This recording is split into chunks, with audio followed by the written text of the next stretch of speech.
Okay, so here we are for the main event. The Wild Unknown Alchemy deck and guidebooks in this big, fancy, square box. Now, I don't keep my decks in these big-ass boxes, personally, because they take up way too much space, but I do like them. I put other things inside of these, you know, kind of like a cigar box. And the ones that from the Kim Kranz decks are always nice, you know. They have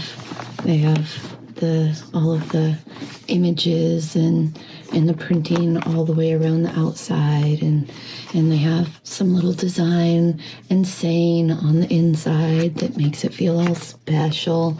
And they come with these big, nice books for the guidebook, and they're all written in a similar style where you've got the number, you've got the name, some basic keywords, a blurb, further reading, little ideas and inspirations, and then it'll always have some kind of writing around the edge, which is fun.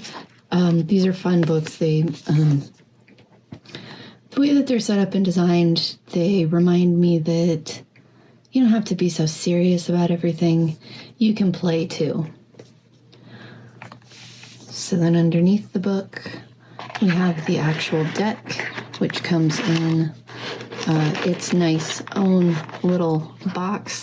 And you see this guy's a little beat up, but I'll be able to take that out, chop the ribbon off, and put this to another use.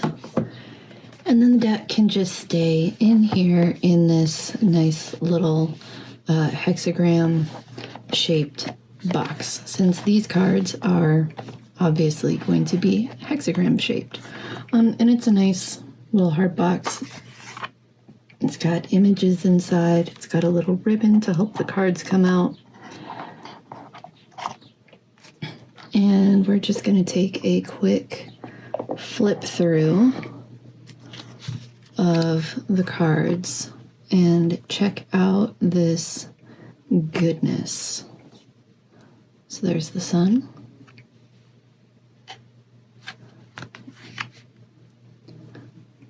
The moon. Mercury.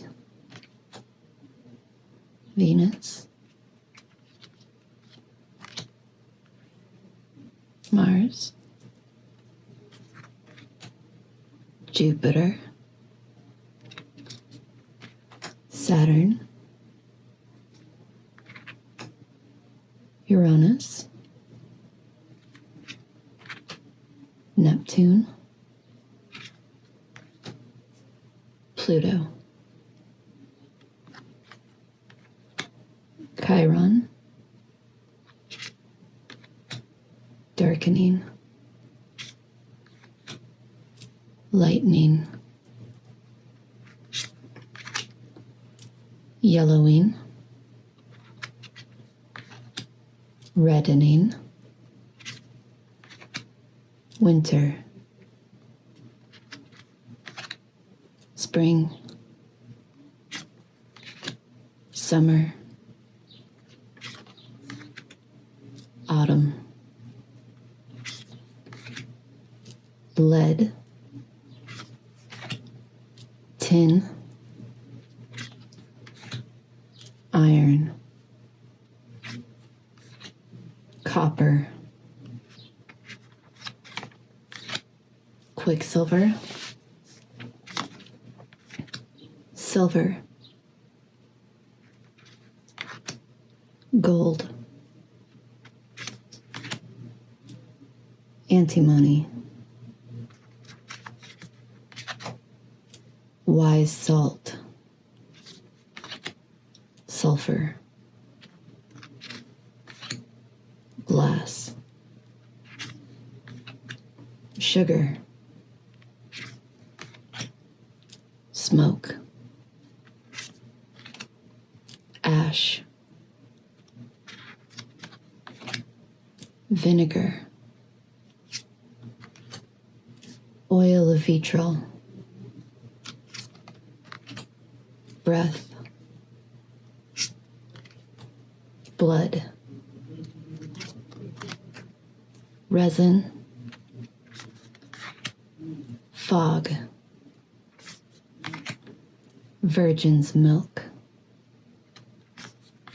What is virgin's milk? Okay, we gotta look this up. What is virgin's milk?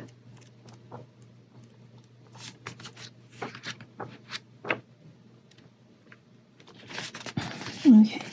Lac virginis, or virgin's milk. Innocence, naivety, purity. In alchemy, lac virginis is a mystical substance supposedly coming from the virgin's breast.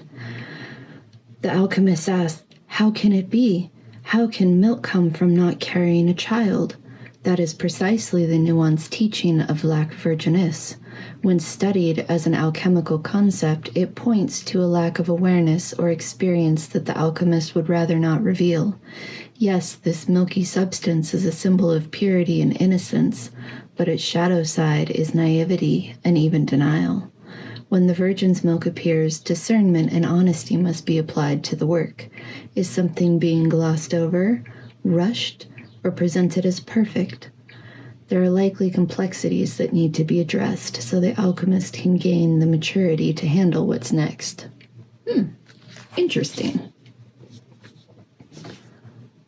Let's move on. Sap of the moon plant. The void. The uncreated. The new pearl. The great serpent. Sparks of light. Raven's head. These look like my friends at work. The despicable face. The drowned king. The mystical sister. Chaos. Earth's heart. Sun's splendor. The blue temple. The peacock's tail. Against nature. Benevolent guide. The golden rose. The red and white rose. Alchemical wedding. The great work. The androgyne. Androgyny? Androgyny? The androgyny. Synchronicity. Calcification. Dissolution. Coagulation. Sublimation. Mortification. Rotation. Separation. And conjunction. Very interesting deck. I'm excited to read through the guidebook and understand and explore this guy a little better. I think I'm going to need to edge the sides too, personally. Maybe a blue. I like the blue rose velvety backs a lot. Okay, let's see how this guy shuffles real quick. I'm not sure. I've never tried to shuffle a hexagon deck before, so that's not too bad. I don't think this is one that's going to be able to be riffle bridged, and I think just like the round one, unless I am very, very meticulous and careful about which sides I am shuffling on, all of the cards are going to end up being an absolute mess as far as orientation and direction.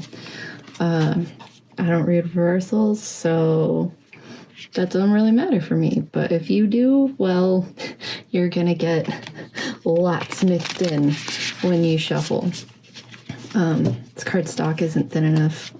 It's like a combination of the cardstock being like it's flexible and whatnot. It's flexible. But it's not flexible enough with the hexagon shape to bridge back up. About overhanding. Ooh, this feels very unwieldy. I'll have to play with this for a while to feel super comfy doing it. But you know, cards didn't go everywhere. I don't think this is going to be too bad. So I'm excited for this. Thanks for watching my little flip through. I do want, I know this is where I'm going to lose most of the people that are watching this now, because you just wanted to see what all the cards look like so that you could decide if you wanted to buy this. But one of the reasons why I wanted this is because I have this beauty, Terra Volatile. I love this deck. This deck is amazing. It's expanded by one suit. It's very, as you can see from the backs, this is an alchemical deck.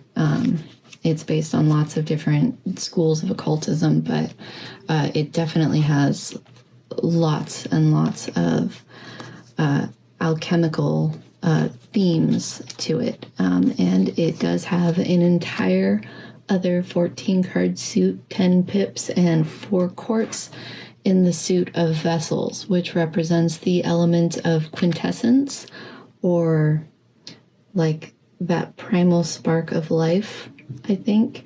I don't know. I'm still learning it. It kind of confuses me, but I really like it. And so I thought that these two decks might work well together. Terra Volatile and the Wild Unknown Alchemy. You know, this has a little bit more muted color scheme, whereas this one's more saturated and bright. But I think that these could work, especially because look, see, we got the alchemist, the magician as the alchemist. Yeah, I think that these could work very well together in a reading, and I am looking forward to playing around with different situations and spreads and seeing what comes out from them. I just got to keep flipping through this for a little bit longer because it's so pretty.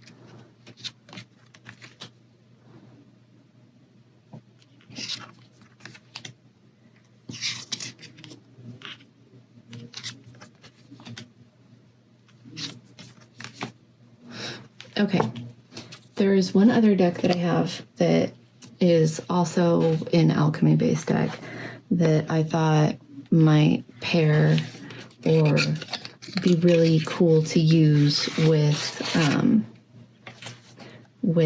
this Alchemy Oracle, and that is the Alchemical Tarot by Robert Place. There we go. So, you know, Robert Place is a guy that's written lots and lots of really deep esoteric books on tarot, and he's designed a variety of tarot decks. This one happens to be my favorite, but again, I'm not super familiar with alchemy, and this thing is just chock full of it. I don't really understand a lot of the symbolism, if I'm going to be completely honest. And I have other decks that I have wanted to investigate before I really dived into this one. Also, I think the last few times that I looked for the guidebook that specifically goes with this deck, it's been out of print on Amazon, and I think it was only available through him, or he had to do another printing. Anyway, the point is, it wasn't easy for me to get at the time, so I haven't done it yet. But I just wanted to see how these two look together, and I like it. It's very interesting. I need to come up with some new adjectives, don't I?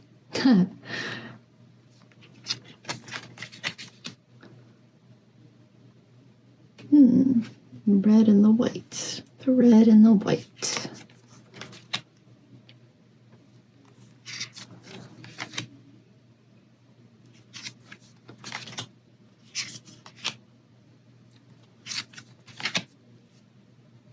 Okay, friends, that's as far as I'm going to go today. Thank you for watching. Let me know. Did you get this deck? Do you have this deck? What do you pair with this deck? What do you think of this deck? Do you like using it? What do you think of alchemy? Tell me all your thoughts. I will see you next time. Bye.